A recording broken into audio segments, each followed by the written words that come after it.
Halo teman-teman, Assalamualaikum warahmatullahi wabarakatuh. Perkenalkan, nama saya Sylvia Putri Anggraini. Saya berasal dari S1 Administrasi Rumah Sakit Stikes Mutiara Mahakam Samarinda. Saya akan memaparkan materi tentang perilaku kesehatan dan promosi kesehatan, tugas dari Pak Arlen SKM MKes. Yuk simak videonya. Perilaku kesehatan dan promosi kesehatan. Pengertian perilaku kesehatan. Perilaku kesehatan adalah semua aktivitas atau kegiatan seseorang, baik yang dapat diamati observable maupun yang tidak dapat diamati unobservable, yang berkaitan dengan pemeliharaan dan peningkatan kesehatan. Pemeliharaan kesehatan ini mencakup mencegah atau melindungi diri dari penyakit serta masalah kesehatan lain. Selanjutnya ada perubahan perilaku kesehatan. Pengertian perubahan perilaku kesehatan adalah perubahan perilaku merupakan sebuah respon atau reaksi seseorang terhadap stimulus rangsangan dari luar. Teori stimulus organisme respon atau SOR. Teori ini berdasarkan pada asumsi bahwa penyebab terjadinya perubahan perilaku tergantung pada rangsang atau stimulus yang berkomunikasi dengan organisme. Yang kedua, menurut teori Kurt Lewin 1970 berpendapat bahwa perilaku manusia adalah suatu keadaan yang seimbang antara kekuatan-kekuatan pendorong, kekuatan-kekuatan penahan. Yang ketiga, ada teori dissonance Festinger. Perilaku seseorang pada saat tertentu karena adanya keseimbangan antara sebab atau alasan dan akibat atau keputusan yang diambil.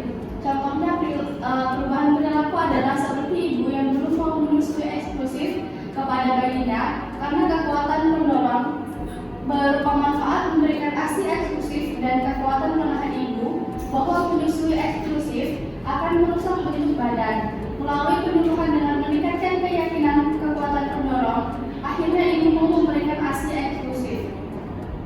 Yang ketiga, ada pentingnya perilaku kesehatan dalam hidup. Yang pertama ada pencegahan penyakit. Dengan menjaga perilaku kesehatan, kita dapat mencegah berbagai penyakit dan mengurangi risiko komplikasi yang mungkin terjadi. Bagaimana cara mencegah penyakit tidak menular? Yang pertama dengan cara tidak merokok, batasi konsumsi gula garam lemak berlebihan, rajin aktivitas fisik, rajin konsumsi buah dan sayur, dan cek kesehatan secara teratur. Yang kedua itu ada kualitas hidup yang lebih baik. Dengan gaya hidup yang sehat, kita dapat merasa lebih baik secara fisik dan mental, serta memiliki energi yang cukup untuk menjalani aktivitas sehari-hari. Contohnya dengan melakukan olahraga minimal 3-4 kali dalam seminggu.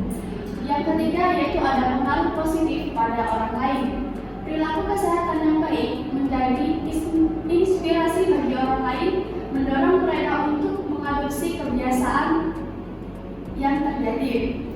Contoh kualitas hidup yang lebih baik dapat dimulai dengan yang pertama, selalu merasa cukup dengan apa yang dipunya. Yang kedua, fokus pada goals. Yang ketiga, tidak membuang-buang waktu mengurus urusan orang lain. Yang keempat, selalu berani untuk mengalah. Dan yang terakhir itu memiliki pengendalian diri yang baik. Contoh perilaku kesehatan yang baik yaitu dengan pola makan sehat, mengonsumsi beragam makanan bergizi dan seimbang untuk menjaga keseimbangan gizi tubuh. Yang kedua, dengan melakukan olahraga rutin, melakukan aktivitas fisik secara teratur untuk menjaga kebugaran dan kesehatan jantung. Yang ketiga itu ada manajemen stres, menggunakan teknik-teknik seperti meditasi atau yoga untuk mengurangi tingkat stres dan meningkatkan kesehatan mental. Selanjutnya yaitu ada pengertian tekanan dan edukasi. Tekanan yaitu upaya agar masyarakat merubah perilaku atau mengadopsi perilaku kesehatan dengan cara-cara tekanan, paksaan, atau koersi. Tekanan yaitu tetapi pada umumnya perubahan atau perilaku baru ini tidak akan sama atau sustainable karena perubahan perilaku yang dihasilkan dengan cara ini tidak didasari oleh pengertian dan kesadaran yang tinggi terhadap tujuan atau untuk apa perilaku tersebut akan dilaksanakan. Contoh tekanan yaitu ditekankan agar mengonsumsi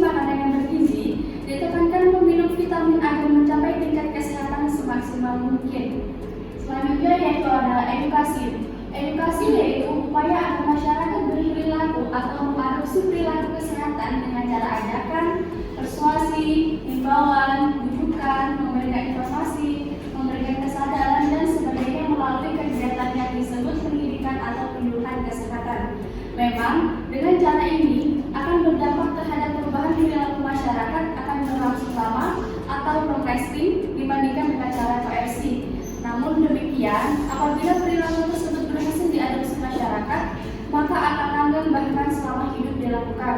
Contohnya, menurut Mutu Atmodel 2012, yaitu yang menyatakan bahwa melakukan penyuluhan himbauan pencegahan penyakit dan pengendalian hipertensi, yaitu dengan cara mengurangi konsumsi garam, tidak mengkonsumsi alkohol, diet dengan gizi seimbang, dan melakukan aktivitas fisik teratur olahraga 30 menit per hari, maksimal 5 kali dalam seminggu.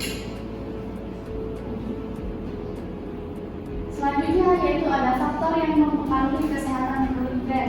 Yang pertama ada faktor predisposisi, faktor pemungkin, dan faktor penguat. Faktor predisposisi atau predisposing factor yaitu faktor yang mempermudah mendasari atau memotivasi untuk melakukan suatu tindakan, nilai, dan kebutuhan yang dirasakan. Atau dengan kata lain, faktor ini berhubungan dengan motivasi individu atau kelompok untuk bertindak untuk perilaku tertentu. Secara umum dapat dikatakan faktor predisposisi sebagai pertimbangan-pertimbangan personal dari suatu individu atau kelompok mempengaruhi terjadinya suatu perilaku. Yang kedua, yaitu ada faktor pemungkin. Faktor pemungkin atau enabling factor yaitu faktor pemungkin untuk terjadinya perilaku tertentu atau memungkinkan suatu motivasi direalisasikan. Yang ketiga yaitu ada faktor penguat. Faktor penguat adalah faktor yang memperkuat atas terjadinya suatu perilaku tertentu. Faktor penguat merupakan tindakan konsekuensi dari tindakan yang menunjukkan apakah pelaku menerima umpan baik positif dan dapat mendukung hubungan sosial. Kelompok faktor penguat meliputi pendapat, dukungan sosial, pengaruh teman, kritik baik dari teman-teman sekerja atau lingkungan, bahkan juga saran dan umpan balik dari petugas kesehatan. Selanjutnya, contoh faktor predisposisi meliputi biologis dan psikologis. Contoh faktor pemungkin meliputi lingkungan fisik, tersediaan atau tidak tersedianya fasilitas atau sarana keselamatan kerja, misalnya peralatan APD. Contoh faktor penguat meliputi undang-undang, peraturan, pengawasan, dan sebagainya. Selanjutnya yaitu tingkat perilaku kesehatan. Perilaku kesehatan merupakan tingkat individu, kelompok, dan organisasi, termasuk perubahan sosial, pengembangan dan implementasi kebijakan, peningkatan keterampilan, dan peningkatan kualitas hidup. Perilaku kesehatan itu dapat dibagi menjadi perilaku kesehatan health behavior, yaitu hal-hal yang berkaitan dengan tindakan atau kegiatan seseorang dalam memelihara meningkatkan kesehatannya, termasuk juga tindakan-tindakan untuk mencegah penyakit, kebersihan perorangan, memilih makanan, sanitasi, dan sebagainya. Yang kedua yaitu ada perilaku sakit, yakni segala tindakan atau kegiatan yang dilakukan oleh individu yang merasa sakit untuk merasakan dan mengenal keadaan kesehatannya atau rasa sakit, termasuk di sini juga kemampuan atau pengetahuan individu untuk mengidentifikasikan penyakit, penyebab penyakit, serta usaha-usaha mencegah penyakit tersebut. Klasifikasi perilaku yang berhubungan dengan kesehatan. Becker 1979 dalam Mutu Atmodel 2007. Satu, perilaku kesehatan atau health behavior, hal-hal yang berkaitan dengan tindakan atau kegiatan seseorang dalam meningkatkan kesehatannya. Yang kedua, ada perilaku sakit atau disease behavior, yakni segala tindakan atau kegiatan yang dilakukan oleh individu yang merasa sakit untuk merasakan dan mengenal keadaan kesehatannya atau rasa sakit. Yang ketiga, perilaku perang sakit atau disease behavior, yang merupakan segala tindakan atau kegiatan yang dilakukan oleh individu yang sedang sakit untuk memperoleh memperoleh kesadaran dan tanggung jawab terhadap kesehatannya. Selanjutnya yaitu kita masuk materi promosi kesehatan. Promosi kesehatan adalah ilmu dan seni yang membantu masyarakat menjadikan gaya hidup yang sehat dan optimal. Kesehatan yang optimal didefinisikan sebagai keseimbangan kesehatan fisik, emosi, sosial, spiritual, dan intelektual. Adapun visi misi promosi kesehatan yaitu visi menjalankan hidup sehat di masyarakat yang didasari kesadaran untuk berperilaku hidup bersih dan sehat, serta kepedulian berperan aktif dalam upaya kesehatan menuju terwujudnya Kabupaten atau Provinsi Indonesia Sehat 2010. Adapun misi promosi kesehatan yaitu 1. Memampukan atau enable mendorong tumbuhnya masyarakat Indonesia baru yang berbudaya hidup bersih dan sehat serta berperan aktif dalam upaya kesehatan di masyarakat. Yang kedua, menjembatani atau media mensosialisasi program promosi kesehatan kepada masyarakat luas. Yang ketiga, itu adalah mengadvokasi atau advokat, melakukan advokasi kebijakan publik untuk yang berdampak positif pada kesehatan. Selanjutnya, itu ada tujuan promosi kesehatan. Tujuan promosi kesehatan adalah memberikan informasi bagi masyarakat terkait segala hal yang bertujuan pada peningkatan kualitas kesehatan, baik itu kesehatan individu maupun masyarakat. Selain itu, untuk memicu masyarakat mengenai program yang direncanakan pemerintah.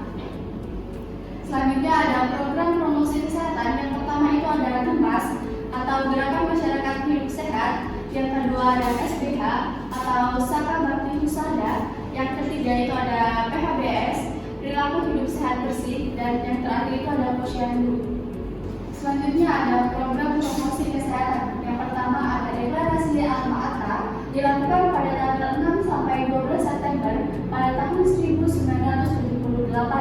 Yang kedua ada Piagam Ottawa dilakukan pada tanggal 21 November 1986. Yang ketiga ada Rekomendasi Adelaide dilakukan pada tanggal 5 sampai 9 April tahun 1988. Yang keempat ada Konvensi Internasional Promosi Kesehatan 3 di Sunter Serbia dilakukan pada tanggal 9 sampai 15 Juni tahun 1991. Yang kelima ada Deklarasi Jakarta dilakukan pada tanggal 21 sampai 25 Juni 1997. Yang keenam ada Piagam Bangkok dilakukan pada tanggal 11 Agustus tahun 2005. Yang ketujuh ada Konvensi Global Laibaro dilakukan pada tanggal 26 Oktober tahun 2009. Yang kedelapan ada Konferensi Promosi Kesehatan Global WHO dilakukan pada konferensi ke-9 di Shanghai pada tahun 2016 dan berkelanjutan hingga 2030. Apa saja konsep promosi kesehatan? Yaitu menerapkan perilaku hidup bersih sehat. Yang kedua, cuci tangan pakai sabun. Yang ketiga, mengonsumsi makanan sehat seperti buah dan sayur. Dan yang keempat, tidak membuang sampah sembarangan. Yang kelima, melakukan kerja bakti untuk menciptakan lingkungan sehat. Yang keenam, menggunakan pelayanan kesehatan. Dan yang terakhir itu ada menjalankan gaya hidup sehat bersama anggota keluarga. Sekian dari saya akhiri. Wassalamualaikum warahmatullahi wabarakatuh.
paparkan tentang perilaku kesehatan dan promosi kesehatan.